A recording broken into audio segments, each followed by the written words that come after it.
يا أبا عبد الله يا أبا عبد الله.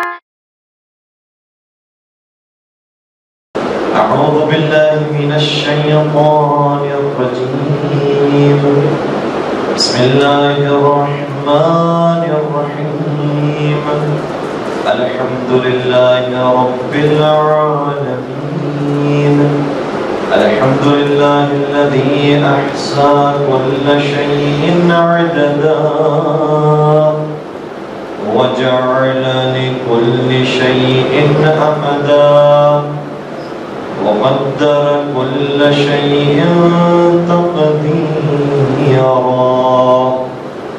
ثم الصلاة والسلام على النبي الأمي العربي القرشي الهاشمي المكي المدني الأبدحي التهامي العبد المؤيد والرسول المسدد المصطفى الأمجد المحمود الأحمد حبيب إله العالمين أبي القاسم محمد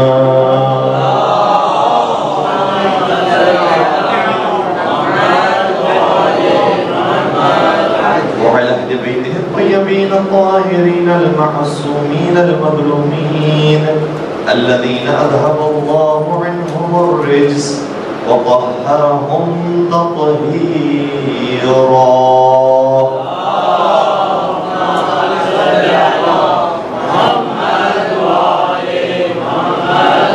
ولعنة الله على أعدائهم أجمعين.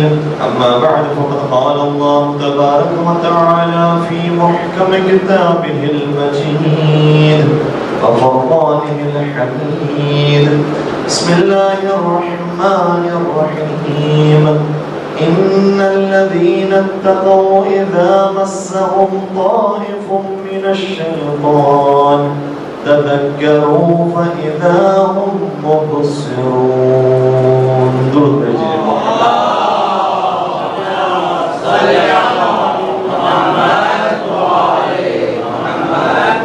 اعزائے گرامی قدر، آج 15 رمضان المبارک کی تاریخ ہم سے جدا ہو گئی اور آج آپ کی خدمت میں ہماری آخری نشست ہے. انشاءاللہ آپ خوشحالی فرمائیے گا کہ اب اس کے بعد ہماری جو عرائض ہیں وہ آپ نہیں سنیں گے اور انشاءاللہ جو ہم سے آئیں گے بہتر افراد وہ آپ کی خدمت میں بہتر فرمائشات کو بیان کریں گے اور انشاءاللہ آپ اس سے مستفید ہوں گے. اور میں سوچ رہا تھا کہ 15 رمضان تک ہم پہنچ چکے ہیں اور کتنی تیز رفتاری سے ہم 15 رمضان میں داخل ہو گئے. یہ جو 15 رمضان کا کورس گویا ہم سے گزر گیا ہے اس میں کیا ہم واقعا تبدیل ہوئے یا نہیں ہوئے، اور اگر نہیں ہوئے ہیں تو زیادہ ہمیں بہت اچھی امید نہیں ہے کہ مزید 15 دن گزرنے کے بعد ہم تبدیل ہو سکیں گے. اگر کسی نے کوشش کی ہے اور ماشاءاللہ سے قرآن کریم کی تلاوت کرنا یا نماز شب کی عادت پیدا کرنا یا دیگر محرمات سے بچنا اور واجبات کو ادا کرنا، اگر یہ عادت بنانا شروع کرتی ہے تو انشاءاللہ واقعی ماہ رمضان ہمارے لیے برکت ثابت ہوا اور ہم تبدیل ہو گئے. اور اگر نہیں تو 15 دن گزر چکے ہیں، اب نہیں معلوم کہ مزید اور دن گزرنے کے بعد بھی ہم بہتری کی طرف جا پائیں گے یا نہیں جا پائیں گے. انشاءاللہ پروردگار سے امید رکھتے ہیں کہ ہمیں اور ہمارا شمار نیکوکاروں میں فرمائے اور نیکی کے راستے پر قدم آگے بڑھانے کی توفیق نصیب فرمائے.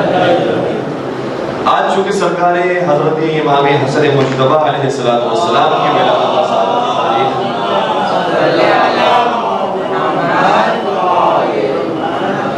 گزری ہے، لہٰذا ایک واقعے کو بس میں اشارہ کر کے پھر ایک نئے موضوع کی طرف آؤں گا. تو مشہور واقعہ یقیناً آپ نے سنا ہوگا، لیکن جب انسان اس کو روایات میں دیکھتا ہے تو ایمان میں اور اضافہ ہوتا ہے. کہ سرکار بھی بہت چھوٹے ہیں، کم سنی کا عالم ہے، مظاہر بہت بچپنا ہے. نبی اکرم کی خدمت میں جاتے ہیں، نبی اکرم کو خطبہ بیان فرما رہے ہیں، اسی میں آیات بھی آتی ہیں، احادیث بیان ہوتی ہیں، خطبہ بیان ہو رہا ہے. جب پیغمبر پورا خطبہ مکمل کرتے ہیں تو بیائی نہیں یہی خطبہ وہ اپنی مادر گرامی کو آگے سناتے ہیں. اور گویا یہ بھی ہمارے لیے درس ہے کہ اپنے بچوں کو نیک اور تبلیغی محافل میں بھیجا جائے، اور نہ صرف کہ بھیج کر اپنی ذمہ داری مکمل سمجھ لی جائے، بلکہ انہیں واپس بلانے کے بعد پوچھا جائے کہ آپ نے کیا سنا ہے اور کیا سمجھا ہے۔ تو امام حسن کا روٹین یہ تھا کہ جایا کرتے تھے مسجد میں، سنا کرتے تھے اور آ کر اپنی مادر گرامی کو سنایا کرتے تھے، اس روٹین کے مطابق عمل کرتے تھے۔ اچھا ایک دن آپ کو معلوم ہے کہ ایسا ہوا کہ مولانا متقیان موجود تھے، اور اس وقت جب امام حسن نے گفتگو کرنا شروع کی تو زبان لڑکھڑانے لگی۔ اچھا ہمیں اس واقعے کو جب ہم نے باقاعدہ روایت میں پڑھا تو محسوس یہ ہوا کہ جیسے امام حسن پہلے ہی جان چکے تھے کہ گھر میں مولا علی موجود ہے، اور ظاہر سی وہی بات ہے کہ کہیں پر بھی انسان چھپا ہوا ہو، اس کی آہٹ سے محسوس ہو جاتا ہے، اس کی موجودگی کا احساس ہو جاتا ہے، پتہ چل جاتا ہے کہ کوئی شخصیت موجود ہے۔ لیکن اس موجودگی کا انہوں نے جو اظہار فرمایا ہے، اس میں جس ادب کا خیال رکھا ہے، اس سے بڑھ کر ادب نہیں ملتا۔ فرمانے لگے کہ مادر گرامی آج جب میں آپ کو بیان کر رہا ہوں تو مجھے یہ محسوس ہو رہا ہے کہ کوئی مجھ سے بڑی شخصیت ہے جو مجھے دیکھ رہی ہے، اور مجھ سے بڑی شخصیت ہے جو مجھے سن رہی ہے۔ لیکن پورا ادب کا خیال رکھا ہے۔ آپ مجھے اس سے بڑھ کر کوئی اور دوسرا جملہ بتا دیجیے کہ اس کے بجائے شاید یہ کہہ دیتے تو زیادہ بہتر ہوتا، اس سے بہتر جملہ نظر نہیں آتا ہے۔ درود پڑھ دیجیے۔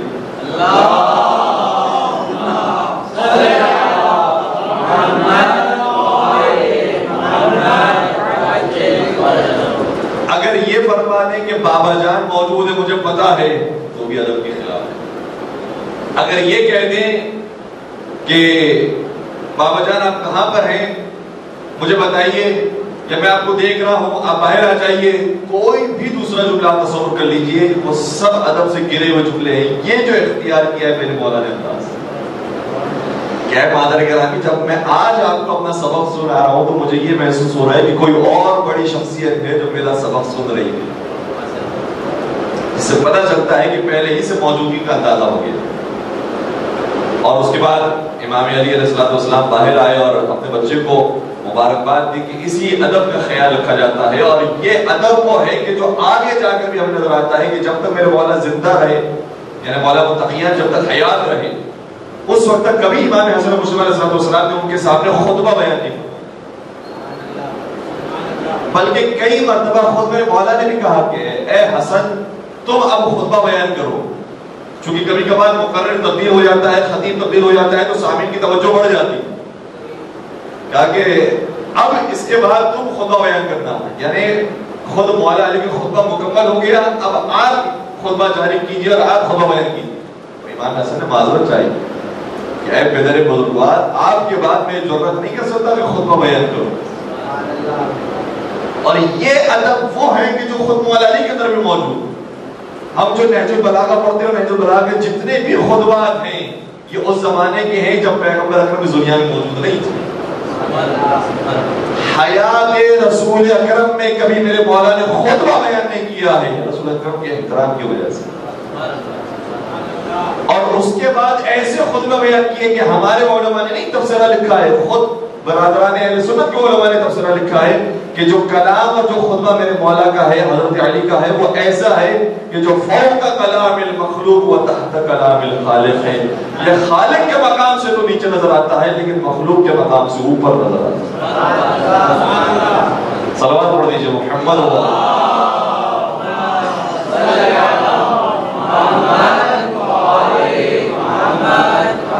اس واقعے کو ہم بہت مرتبہ سنا کرتے تھے، لیکن اس مرتبہ جب کئی روایات کو دیکھنے کا اتفاق اور مختلف انداز سے روایات موجود ہیں، جس سے یہ اندازہ ہوا کہ شاید امام حسن پہلے ہی سے جانتے تھے کہ گھر میں موجود ہے ہمارے بابا، لیکن نہیں فرمایا کہ بابا جان آپ باہر آ جائیے، مجھے معلوم ہے کہ آپ موجود ہیں، میں بیان نہیں کر سکتا جب تک آپ سامنے موجود ہیں۔ اس طرح کی کوئی بات نہیں، خود خطبہ بیان کرنا شروع کیا، اور خطبہ بیان کرتے کرتے کہنے لگے کہ مجھے احساس ہوتا ہے کہ کوئی مجھ سے بڑا مجھے دے، اس لیے میری زبان لرز رہی ہے۔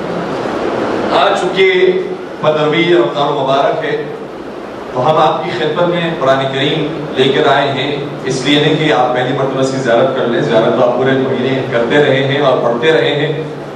آج 15ویں پارے ہی سے ایک آیت بلکہ 2 آیت آپ کی خدمت بیان کریں گے کہ جو والدین کے احترام کے بارے میں آئی ہے، اور پروردگار عالم کس انداز سے والدین کے شان کو اور ان کے مقام مرتبے کو بیان کر رہا ہے۔ ارشاد ہوتا ہے بسم اللہ الرحمن الرحیم، سورہ بنی اسرائیل کی سورہ نمبر 17 ہے، آیت نمبر 22 اور 23 اور پارہ نمبر 15۔ ارشاد ہوتا ہے وَقَضَىٰ رَبُّكَ أَلَّا تَعْبُدُوا إِلَّا إِيَّاهُ، اور پروردگار نے یہ فیصلہ کر دیا ہے کہ اس کے علاوہ اور کسی کی بندگی نہیں ہو۔ اور بندگی پروردگار کے اعلان کے بعد جو سب سے پہلا حکم پروردگار آ رہا ہے وہ کیا ہے؟ وَبِالْوَالِدَيْنِ إِحْسَانًا، اور والدین کے ساتھ نیکی کا سلوک کرو۔ ہم ظاہر کو بات عرض کر چکے ہیں کہ احسان کا عربی زبان میں جو مطلب ہے وہ اور ہے، اور اردو زبان میں جو مطلب ہے وہ اور ہے۔ ہمارے یہاں اردو زبان میں احسان کا مطلب ہوتا ہے کہ کوئی ایکسٹرا کام ہم نے کر دیا ہے، ہماری ذمہ داری نہیں تھی، لیکن عربی میں جب احسان کا استعمال ہو تو اس کا مطلب ہے کہ ہماری ذمہ داری تھی، ہم نے صرف اس کو ادا کیا۔ نیکی کرنا والدین کے ساتھ۔ اس کے بعد قرآن کیا کہتا ہے والدین کے بارے میں؟ اما یبلغن عندک الکبر احدہما او کلاہما، چاہے ان میں سے دونوں بزرگ ہو جائیں اور ضعیف ہو جائیں، یا کوئی ایک بزرگ ہو جائے اور ضعیف ہو جائے۔ اور شاید یہ اشارہ ہے اس طرف کہ ہو سکتا ہے کہ تمہاری سگی ماں اس دنیا میں موجود نہ ہو، سوتیلی ماں ہو جو جوان بزرگ نہیں ہے، لیکن ان کے ساتھ بھی تمہیں نیکی کرنی ہے۔ اور یہ ہمیں نظر آتا ہے 14 سال کا حضرت امام زین العابدین علیہ السلام کی زندگی میں۔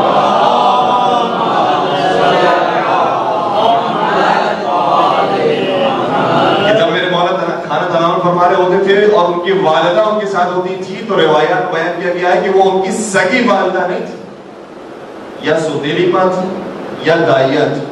ان کے ساتھ ایک دسترخوان میں بیٹھ کے جب کھانا تناول کر رہے ہوتے تھے تو اس زمانے میں، پرانے زمانے میں تھال ہوتے تھے، بڑے بڑے برتن ہوتے تھے، تو ایک ہی برتن موجود تھا دونوں حضرات کے لیے، لہٰذا اس برتن کو جب کھانا اس کے اندر ڈالا گیا تو امام سجاد ہاتھ نہیں ڈالتے۔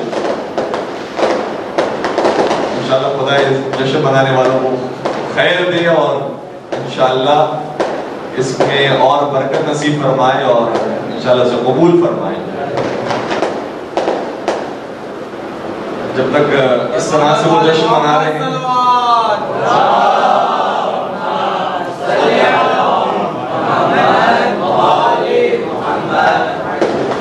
اچھا ماشاءاللہ جو کام ہو رہا ہے اس کی کوئی قباحت نہیں ہے، خدا نخواستہ کہ سمجھے کہ ہم صرف ذکر صلوات پڑھ کے جشن میں شریک ہوتے ہیں۔ صلوات کے بغیر ہر ایک جس طرح سے بھی جشن منانا چاہے پروردگار ہر ایک کے جشن منانا قبول کرتا ہے، صرف حرام اس کے اندر نہیں ہونا چاہیے۔ تو حلال جائز طریقہ تو سب جائز ہے، کبھی کیک کٹنگ کے ذریعے جشن منایا جاتا ہے، کبھی مومنین کو دعوت دے کر منایا جاتا ہے، اور کبھی اس انداز سے منایا جاتا ہے، تو اس میں کوئی قباحت نہیں ہے۔ ہم بھی اس جشن کے اندر اس انداز سے شریک ہو جائیں، تھوڑی دیر کی خاموشی اختیار کر لیتے ہیں۔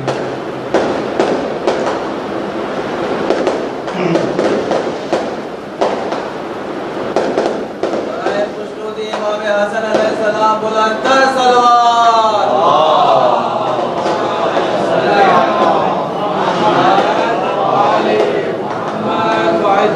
ممکن جشن کا ارادہ 1 گھنٹے کا ہو،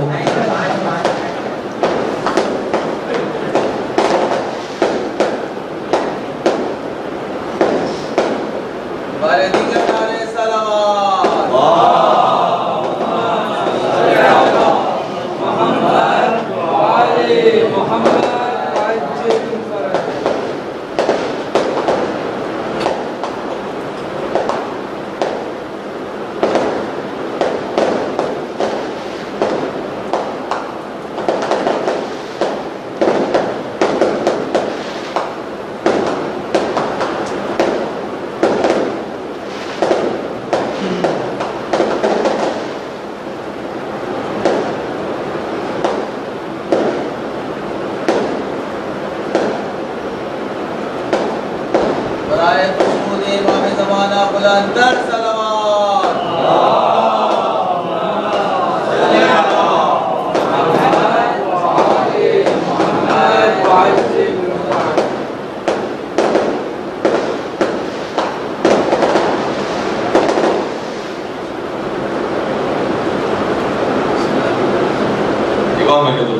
محمد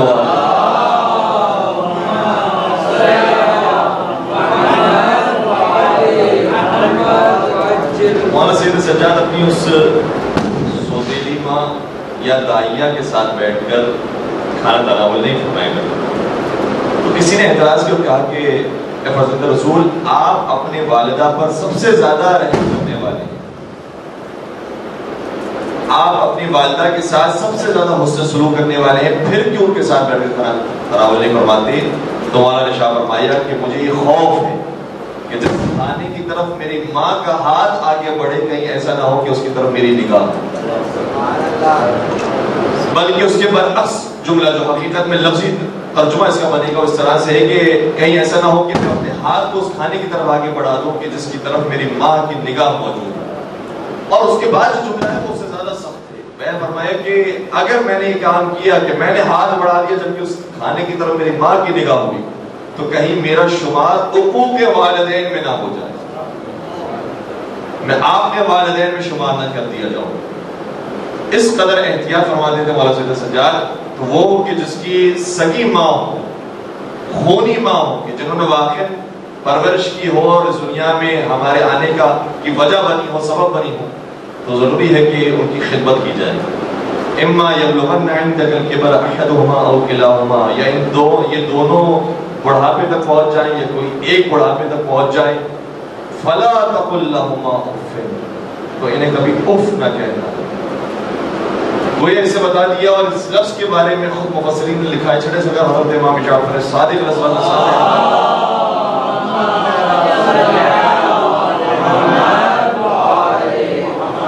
فرماتے ہیں یہ انسانی فطرت میں سب سے چھوٹا لفظ ہے تکلیف کے لیے. جب چھوٹی سی بھی تکلیف آتی ہے اور اس کا اظہار کرنا چاہتا ہے تو یہ چھوٹا ترین لفظ ہے، سب سے چھوٹا لفظ یہی ہے اف. ورنہ تو انسان سوچنے کو تو بہت کچھ سوچ سکتا ہے لیکن ادائیگی میں اس سے چھوٹا لفظ اور کوئی نہیں. کیا جو سب سے چھوٹا لفظ ہے وہ بھی والدین کے سامنے ادا نہ کرو، اس کی بھی ممانعت کی گئی ہے. چل جائے کہ ہم بحث کریں اور آپ بتائیں کہ نہیں یہ ایسا نہیں ویسا ہونا چاہیے اور بعد میں کر لیں گے، اس کی تو بات نہیں ہو رہی. وَلَا تَنْهَرْهُمَا، اور انہیں جھڑکو نہیں. اللہ اکبر. خدا نخواستہ انسان سے غلطی ہو جائے تو واقعی جائے اپنی مادر کے پاس، اپنے پدر کے پاس، اور اگر موجود نہ ہو تو ان کی قبر پر جائے اور معافی مانگے کہ اگر ان کے سامنے ہم نے تلخ کلامی سے بات کی ہو یا ہاتھ اٹھا لیا ہو. خدا نخواستہ خدا نخواستہ. وَقُلْ لَهُمَا قَوْلًا كَرِيمًا، اور ان دونوں سے بہت کریم اور شریف انداز میں بات کرو. چوتھے سرکار ہوتے امام زین العابدین علیہ السلام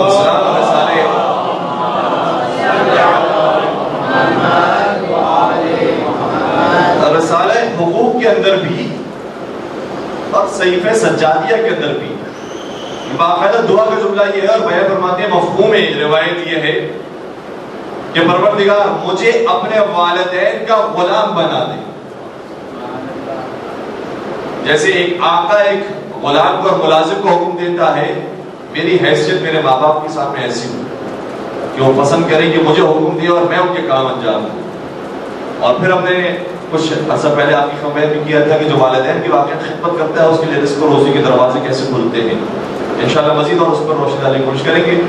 وَاخْفِضْ لَهُمَا جَنَاحَ الظُّلِّ مِنَ الرَّحْمَةِ، اور ان کے سامنے ذلت کے ساتھ اپنے پروں کو پھیلا دو، جھک جاؤ ان کے سامنے.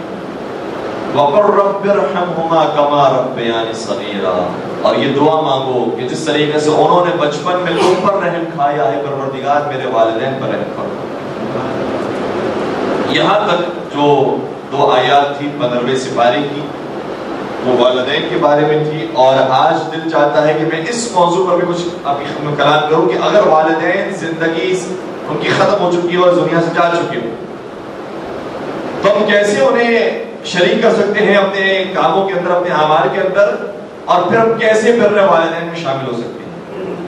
ایک بہت بڑے عالم دین یقیناً آپ تمام نے ان کا نام سنا ہوگا، علامہ محمد حسین طباطبائی، تفسیر المیزان کے مفسر. اور یہ تفسیر ایسی ہے کہ جس کے بارے میں شیخ مطاری کہتے ہیں کہ میں نے شیعہ تفاسیر بھی پڑھی ہیں، سنی تفاسیر بھی پڑھی ہیں، لیکن تفسیر المیزان سے بہتر اور کوئی تفسیر نہیں پڑھی. اور واقعی کمال کیا ہے انہوں نے اس تفسیر کے اندر، جس کو ہم کبھی کبھار کہتے ہیں اپنی ادبی زبان کے اندر شق القمر کیا ہے، یعنی واقعی اپنے اعتبار سے چاند کے 2 ٹکڑے کر دیے، معجزہ کر دیا. ایسی بہترین تفسیر لکھی ہے، کیونکہ قرآن کریم کی تفسیر لکھنا اتنا آسان نہیں ہے. کچھ افراد وہ ہوتے ہیں کہ جو ادبی تفسیر لکھتے ہیں کہ یہاں پر یہ لفظ کیوں آیا ہے، وہ لفظ کیوں نہیں آیا.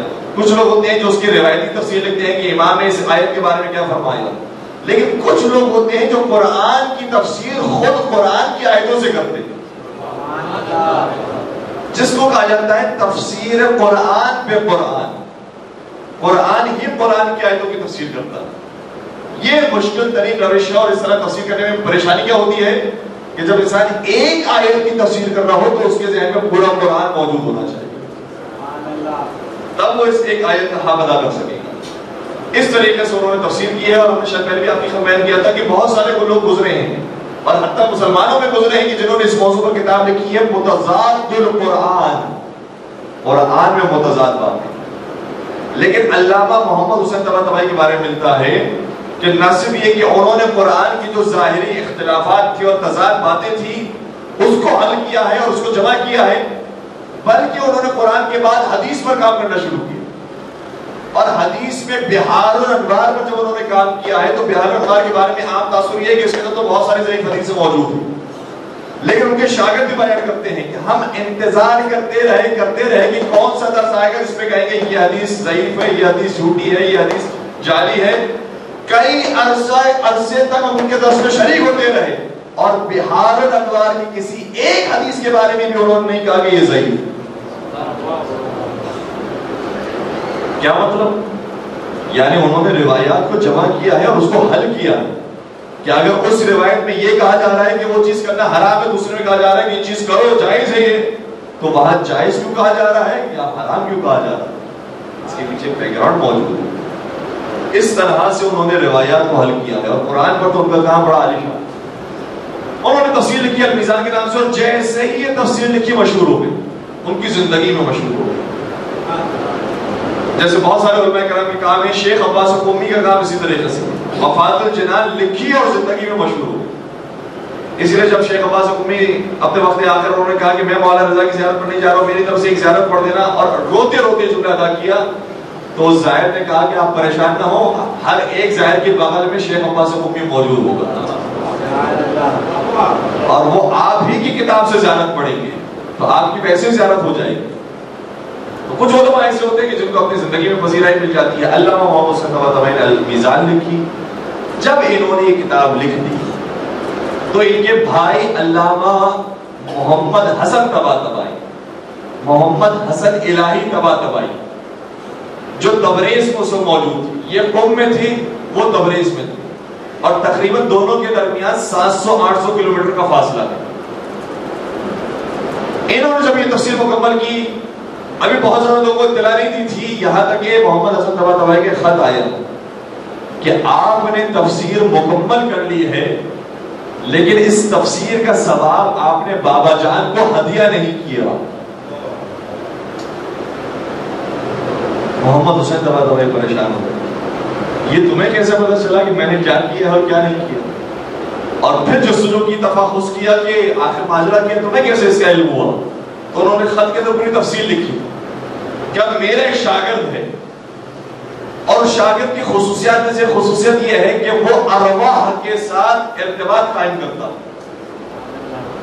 جب میرے پاس وہ درس فلسفہ پڑھنے کے لیے آیا تھا تو اس نے ارسطو کی روح کو بلایا اور اس سے سوال کیا تھا کہ میں فلسفہ پڑھنا چاہتا ہوں تو کس کے پاس پڑھوں، کون سی کتاب پڑھوں؟ تو جناب ارسطو نے جواب دیا تھا کہ آج کے دور کی، تمہارے دور کی بہترین کتاب ملا صدرہ کی اسفار ارباب، اس کتاب کو علامہ محمد حسن الہی طباطبائی کے پاس جا کر پڑھو، وہ اس کتاب کا صحیح حق ادا کر سکے. اس لیے اے استاد میں آپ کے پاس آیا ہوں کیونکہ ارسطو نے مجھے آپ کے پاس بھیجا ہے. اس طرح سے جب وہ پہنچ گئے، کوئی ظاہر سی بات ہے کہ کسی کو بھی یقین نہیں آتا، انہوں نے کہا کہ بلاؤ پھر اور بھی ارواح کو بلاؤ، ہم ذرا دیکھیں کس کس کی روح کو تم بلا سکتے ہو.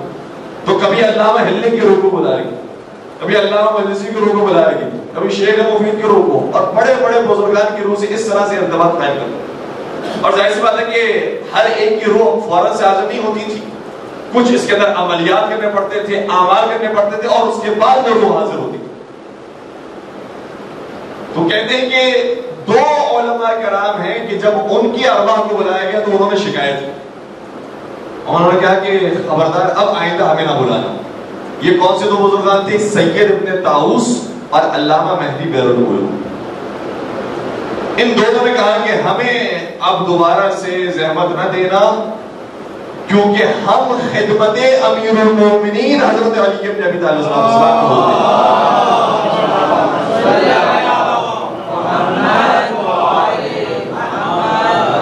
اور ہم نہیں چاہتے کہ مولا کی خدمت کو چھوڑ کر تمہارے پاس آئیں اور تمہارے سوالات کے جوابات دیں. اس لیے دوسرے علماء کی ارواح کو بلاؤ، ہمیں نہ بلاؤ.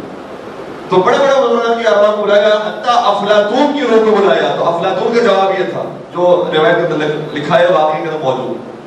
افلاطون نے مخاطب کو کہا کہ تم بہت خوش قسمت ہو، اس اعتبار سے خوش قسمت ہوگی کیونکہ تمہارے سامنے توحید واضح ہو چکی ہے، اسلام آ چکا ہے.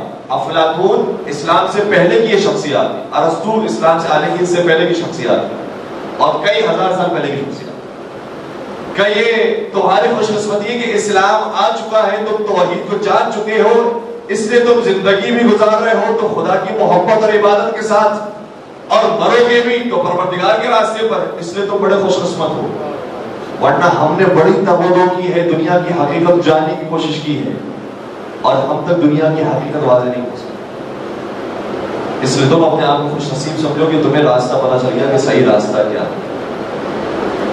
کتنی آسانی سے پتہ چلا، جبکہ افلاطون کوئی معمولی شخصیت کا نام نہیں ہے، ارسطو کے استاد کا نام افلاطون.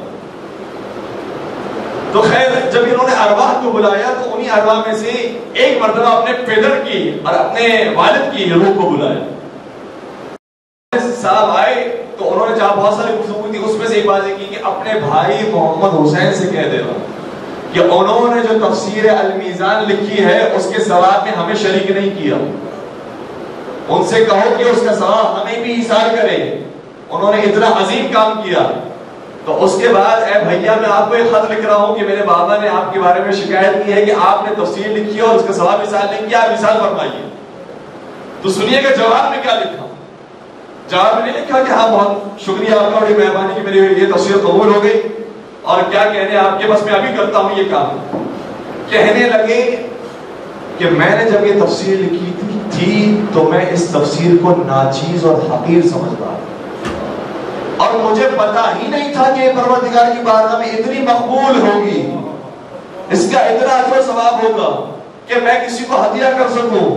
اب جب تم نے کہہ دیا ہے تو میں اپنے والد کی نصیحت پر عمل کروں گا اور اس کا سارا ثواب میں اپنے والد کو ہدیہ کروں گا.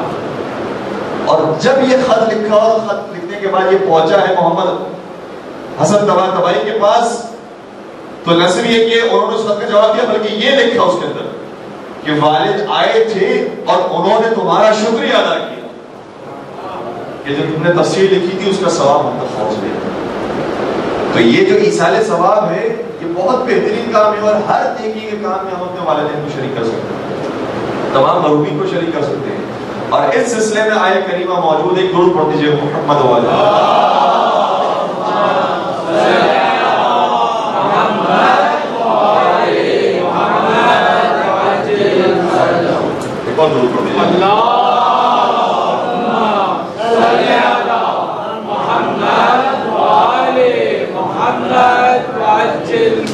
قرآن کریم کی آیت ہے سورہ یاسین کے اندر اِنَّا نَحْنُ نُحْيِي الْمَوْتَى وَنَكْتُبُ مَا قَدَّمُوا وَآثَارَهُم.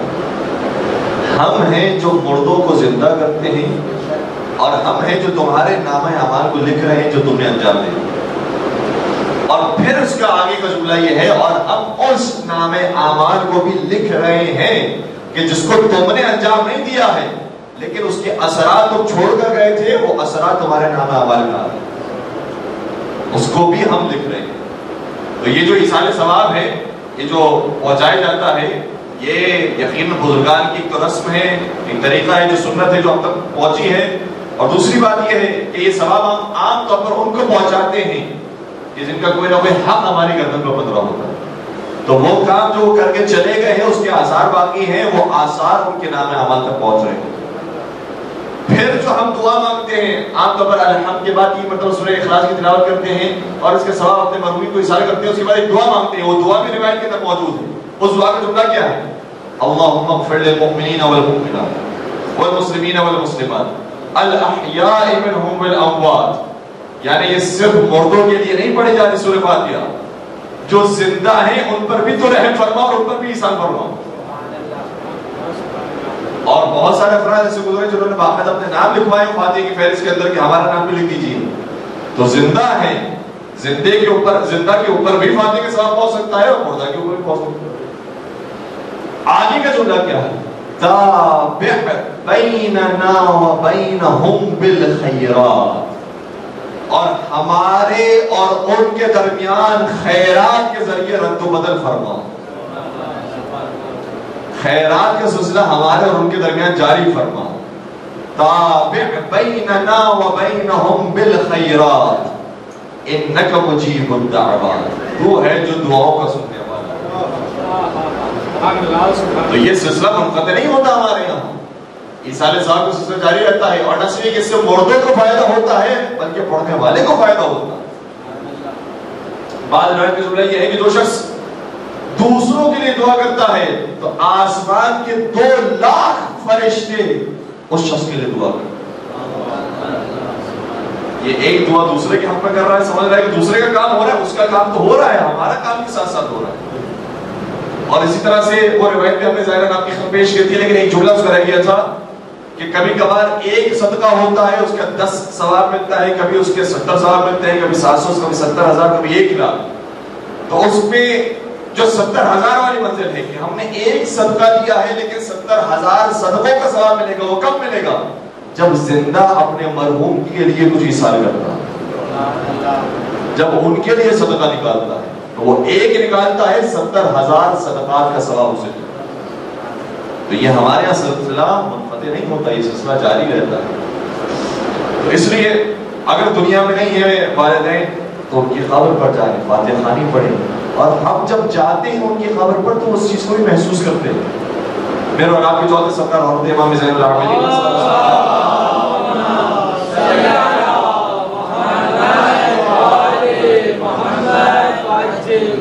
ایک مقام پر صحابہ جمع تھے، اصحاب امام جمع تھے. امام نے وہاں پر فرمایا کہ وہاں پر کسی نے کہا کہ مولا آپ کی کچھ احادیث ایسی ہیں کہ جس کا لوگ مذاق اڑاتے ہیں. امام نے فرمایا کہ وہاں پر بیان نہ کرو. پھر کسی نے کہا، اور ظاہر اس کا نام زمرہ بن زرار ہے، غواز سے زمرہ بن زرار. وہ کھڑا ہوا اور تھا منافق لیکن مومن بن کر کہنے لگا کہ نہیں ہے فرزند رسول، آپ بیان کیجئے، ہم ہیں جو نقل کریں گے. اور کون مذاق اڑاتا ہے؟ کوئی مذاق نہیں اڑاتا، آپ بیان کریں. امام نے فرمایا اگر تم قسم کھاتے ہو کہ تم خود مذاق نہ اڑاؤ گے ہماری باتوں کا تو پھر میں تمہیں ایک حدیث رسول پیش کروں. کہ ہاں فرزند رسول آپ بیان کیجئے، میں تو کبھی بھی مذاق اڑانے والوں میں سے نہیں ہوں، میں کبھی مذاق نہیں اڑاتا، آپ بیان کیجئے. اس وقت میرے مولانا نے یہ حدیث میں کہ ہمارے نانا نے پیغمبر نے بیان فرمایا کہ جب کوئی شخص اپنے مردہ مرحومین کی قبر پر جاتا ہے تو وہ ان کے جانے کو محسوس کرتے ہیں. جب وہ بیٹھتا ہے تو ان کے بیٹھنے کو محسوس کرتے ہیں اور ان کے ساتھ انسیت قائم کر لیتے ہیں. اور جب وہ جانے لگتا ہے تو وہ پریشان ہو جاتے ہیں کہ اب ہمارا عزیز جا رہا ہے. جب یہ حدیث مکمل ہو گئی تو وہ مذاقن کہنے لگا تو کیا یہ مردہ قبر سے اٹھ کر ہمارے گردن بھی اڑا سکتا ہے؟ امام نے فرمایا اگر تو نے یہ مذاق کی قصد سے کہا ہے تو اسی وقت تیرے اوپر عذاب خدا نازل اور اسی وقت وہ عذاب میں مبتلا ہوا. اور کچھ عرصے کے بعد جب وہ مرا تو جنہوں نے اس کو دفنایا انہوں نے کہا کہ جب ہم نے اس کو قبر میں دفنایا تو اس کی قبر سے آواز آئی فرزند رسول سید الساجدین نے صحیح کہا تھا کہ مرنے کے بعد ہم زندوں کے حالات کو دیکھ رہے ہیں.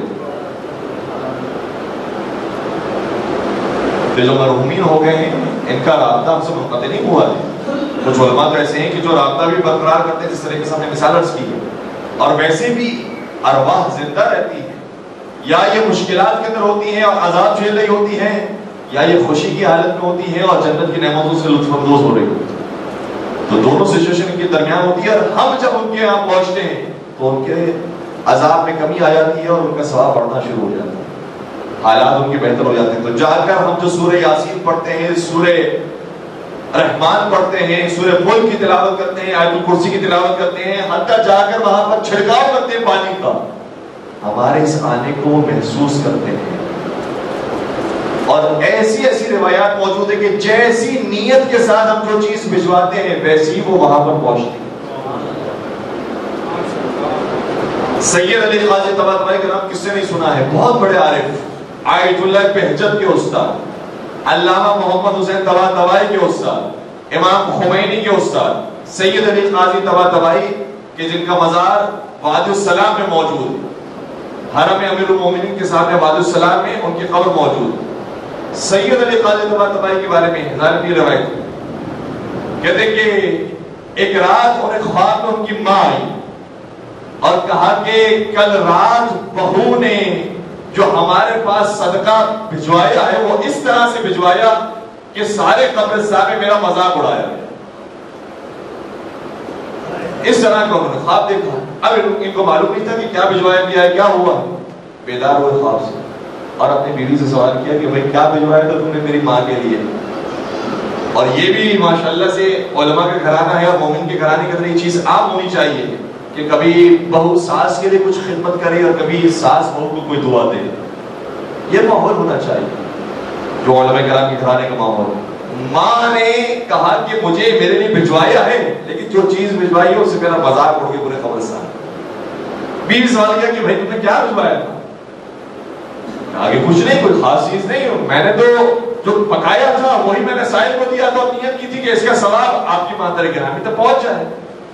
پتہ نہیں پھر کیوں انہوں نے کہا کہ مذاق اڑایا. شاید اس وجہ سے کہ جب میں کھانا بھر رہی تھی تو میرے پاس کوئی صحیح مناسب ظرف موجود نہیں تھا، کوئی ڈش موجود نہیں تھی، خالی برتن موجود نہیں تھا، تو میں حمام گئی اور وہاں سے ایک ٹب لے کر آئی تو صاف ستھرا تھا اور اس کے اندر کھانا بھر کے میں نے سائل کو دے دیا.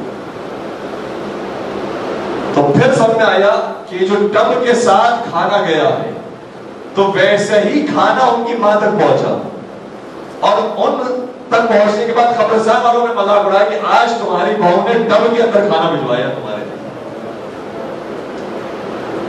تو کھانا جس طرح سے بھجوایا گیا، جس نیت کے ساتھ بھجوایا گیا ویسے ہی حالت میں وہاں پہنچتا. ورنہ روزانہ صدقہ کیا کرتی تھی، وہ روزانہ دیا کرتی تھی سائل کو، لیکن کبھی نہیں آیا شکایت کرنے کے لیے. جب شکایت کرنے کا وقت آیا تو کب آیا؟ کہا کہ اب جس طرح سے بھجوایا ہے وہ ایسی کنڈیشن تھی کہ قبر والوں نے میرا مذاق اڑایا. تو جس نیت کے ساتھ، جس کیفیت کے ساتھ انسان یہ نیکی کر رہا ہوتا ہے، اس کا ثواب حاصل کر رہا ہوتا ہے، ویسے ہی وہاں پر پہنچتا ہے. تو کبھی کبھار انسان یہ مجبوراً کام کر رہا ہوتا ہے کہ سویم کی مجلس ہو گئی خدا نہ خاصہ، سویم کی مجلس خدا نہ خاصہ نہیں، مجبوراً خدا نہ خاصہ، یا 40ویں کی مجلس مجبوراً خدا نہ خاصہ رکھ لی، یا برسی کی مجلس. تو یہ مجبوری کی کیفیت اور جو ہماری نیت ہے یہ بھی پہنچ رہی ہوتی ہے ہمارے مرحوم تک کہ میرے بیٹے نے میری خوشی کی خاطر نہیں کیا ہے، اپنی عزت بچانے کے لیے کیا.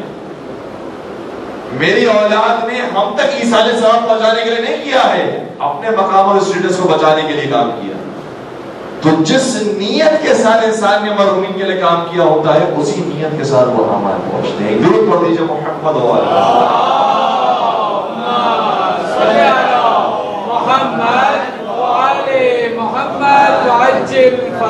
بس عزیزو، والدین کی انسان جتنی خدمت کر سکتا ہے کم ہے. اور یہ خبردار انسان کبھی یہ خیال اور تصور ذہن میں نہ لے کر آ جائے چونکہ ہم بڑے عالم ہو گئے ہیں، مجتہد ہو گئے ہیں، عابد ہو گئے ہیں، دیندار ہو گئے ہیں، ہم کچھ زیادہ مومن ہیں. ہمارے والدین اتنے مومن نہیں تھے، ان کو دین کا شریعت کو کچھ پتہ نہیں تھا، لہذا بہت ساری چیزوں میں ان سے زیادہ بہتر جانتے ہیں.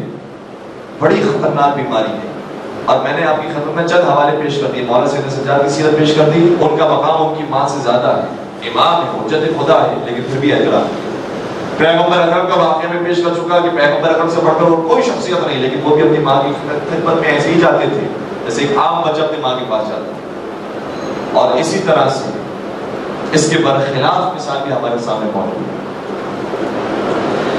ایک شخص جس کا انتقال ہوا، آیت اللہ سید جمال الدین گلپیگانی کہتے ہیں کہ میں شیراز میں تخت جمشید جہاں پر قبرستان، پرانا قبرستان موجود ہے، وہاں پر موجود تھا، زیارت کر رہا تھا بڑے بڑے علماء کی، بزرگان کی.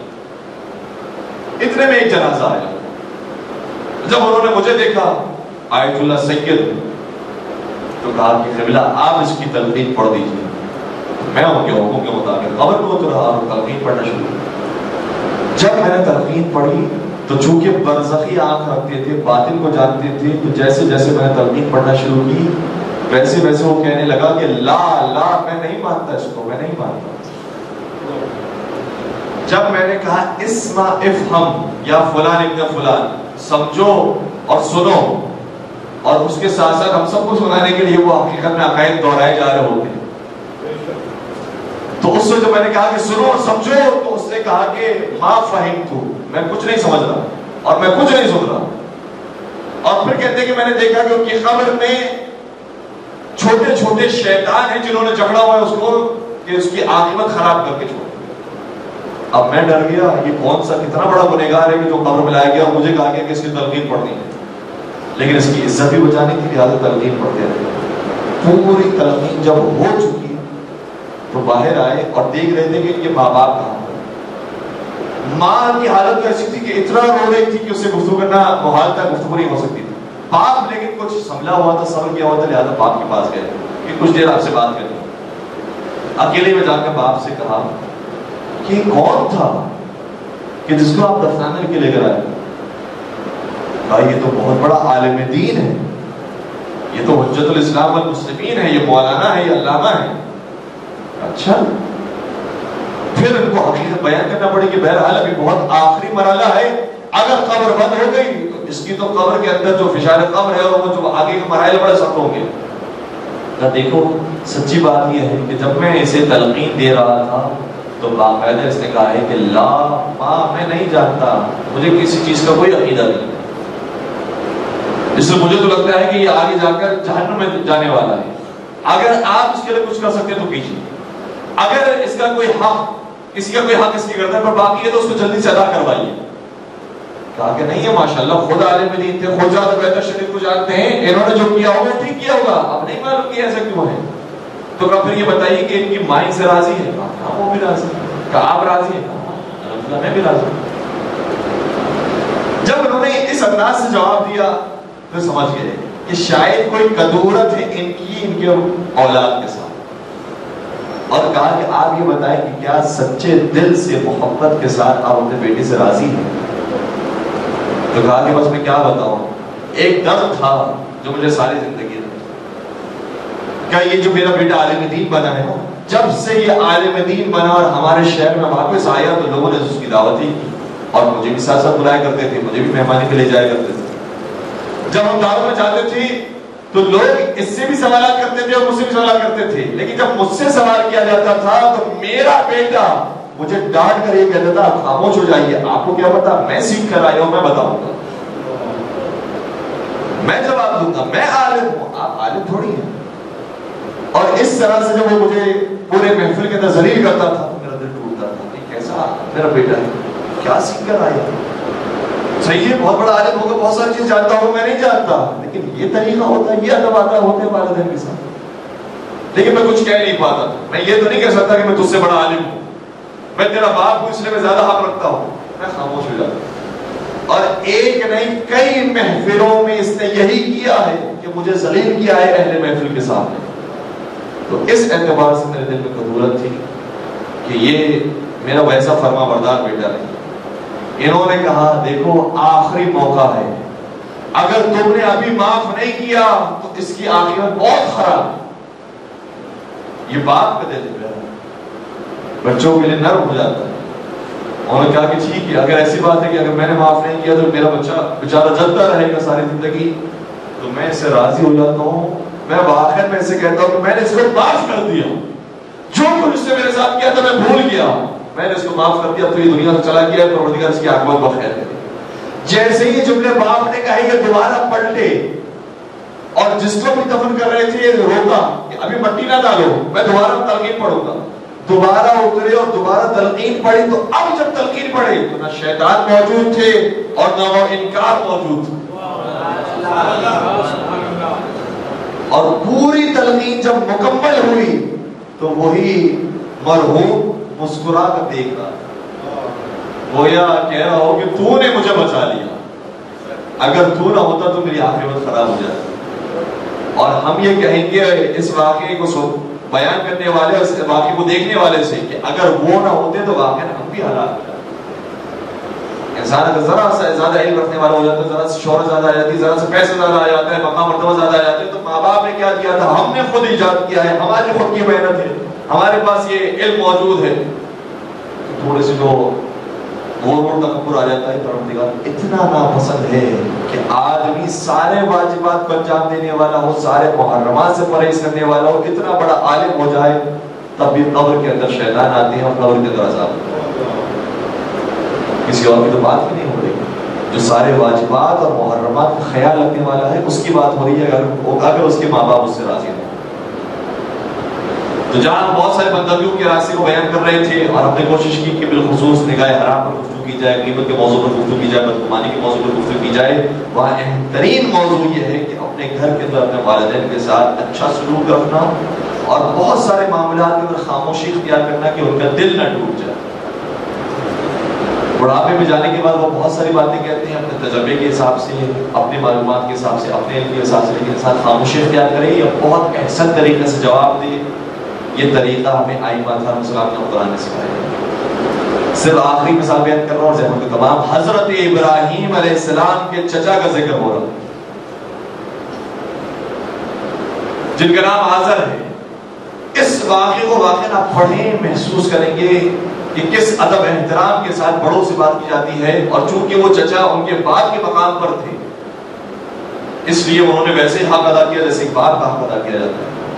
کہتے رہے کہ بابا جان آپ اس راستے کو چھوڑ دیجئے. خود بت بنانے والے تھے, ان کے چچا خود بت بناتے تھے, خود بت بنا کے بیچتے تھے, اور یہ بت شکن بتوں کے خلاف آنے والے. لیکن کس پیار اور محبت کے ساتھ سمجھایا ہے, اور آخری وقت تک وہ نہیں سمجھے, نہیں مانے, مومن نہیں ہوئے. تو یہ نہیں کہا کہ خدا ان کو جہنم میں جلا دے, خدا ان کو غرق کرے. ایک لفظ بھی اس طرح کا ادا نہیں کیا کہ پروردگار اگر ان کی کوتاہیوں کو تو معاف فرما سکتا ہے تو معاف. یہ بت پرستی میں مبتلا ہو گئے ہیں, دنیا داری میں مبتلا ہو گئے ہیں. پروردگار اگر تیری مغفرت کے اندر یہ جگہ موجود ہے کہ میرے چچا کو بھی معاف کرتے ہیں, تو پروردگار میرے چچا کی معاف کرتے. تو ہمیں بھی حکم یہ دیا گیا ہے کہ اگر والدین کسی دوسرے راستے پر بھی ہو, البتہ یہاں پر ماشاءاللہ سے سارے مومنین ہیں جو جدی پشتی ماشاءاللہ سے مومنین اور شہر حیدر کرار میں سے ہیں, ان کے بارے میں تصور نہیں ہے. لیکن اگر کسی کے ماں باپ مسلمان نہ بھی ہوں, تب بھی یہ اجازت نہیں ہے کہ اولاد اپنے غیر مسلم ماں باپ کے لیے بد دعا کرے کہ خدا انہیں آتش جہنم میں جلا دے, ہم اسے مار دیں, ہم اسے قتل کر دیں. کتنے واقعات موجود ہیں. متوکل عباسی کا واقعہ موجود ہے کہ نبی 10ویں سردار حضرت امام علی نقی علیہ السلام کی خدمت میں شخص آیا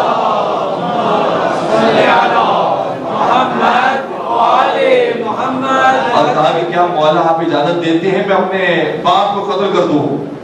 کہا یہ اجازت سب کے لیے ہے لیکن تیرے لیے نہیں, کیونکہ اس کا قتل صحیح ہے, واجب القتل ہو چکا ہے. مولا علی کی شان میں غصائی کرنے والا, حضرت زہرا کی شان میں غصائی کرنے والا, مولا حسین کی قبر کو ڈھانے والا, شیعہ حیدر کرار کو ذبح کرنے والا, ان کے خون سے اپنی عمارتیں قائم کرنے والا متوکل عباسی اتنا برا. بلکہ خود اس کا ایک جملہ میں ابھی بیان کروں تو اندازہ ہوگا کہ کیسا شخص کہتا ہے یا لیتنی کنت مع الیزید.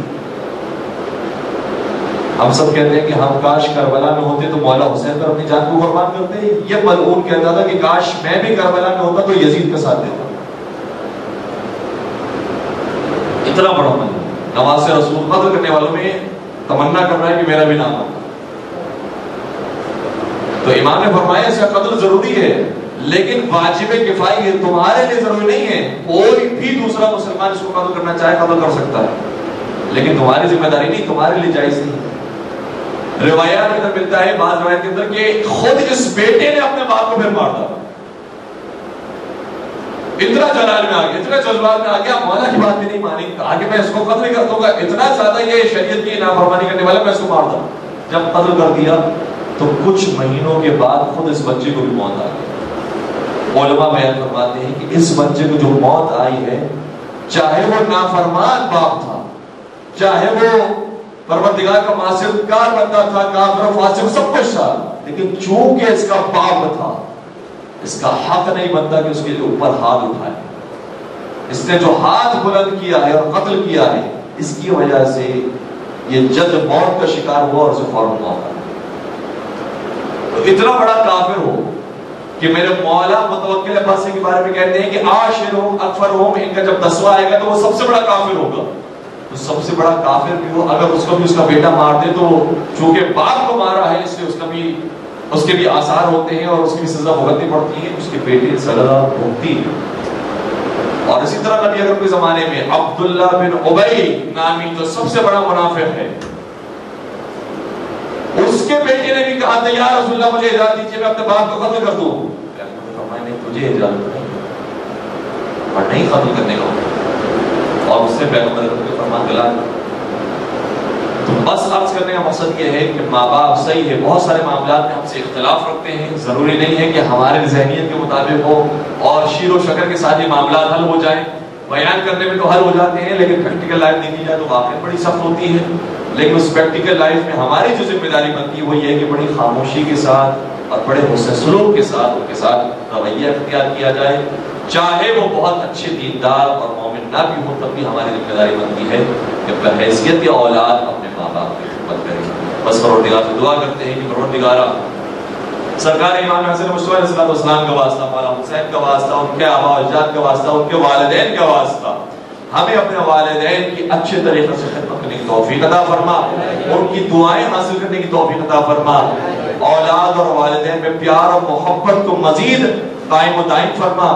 پروردگارہ جو ہمارے حقیقی اور معنوی والدین ہیں یعنی نبی اکرم اور مولانا متقیان، ان کو ہم سے راضی و خوشنود فرما، چاردہ معصومین کی زیارت سب کو نصیب فرما، حاضرین محفل کی جائے شرعی حاجت کو پورا فرما، منتظمین اور بانیان کی نیک توفیقات میں اضافہ فرما۔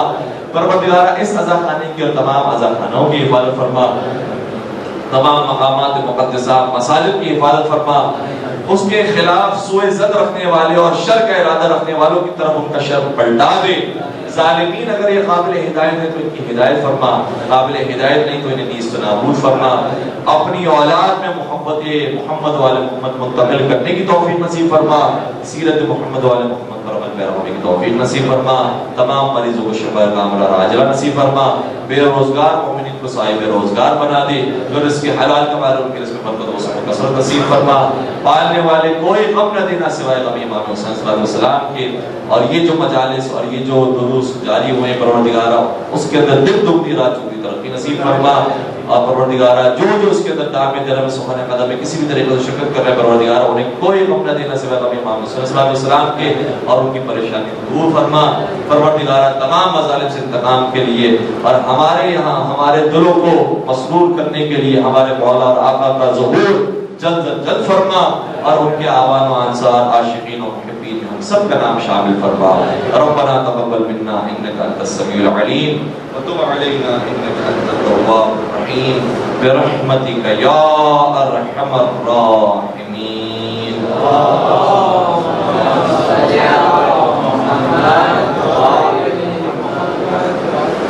سورہ فاتحہ اور دعائے صحت کے اعلان سے قبل اپنی جانب سے بھی ہم آپ تمام کو بہت شکریہ، منتظمین کو بہت شکریہ جنہوں نے مدعو کیا، اور ہم سے کوئی کوتاہی ہو گئی ہو، کسی کا دل دکھا ہو تو آپ اس سے پیش کی معذرت کرتے ہیں، انشاءاللہ آپ اپنی دعائے خیر میں ہمیں یاد رکھیں گے۔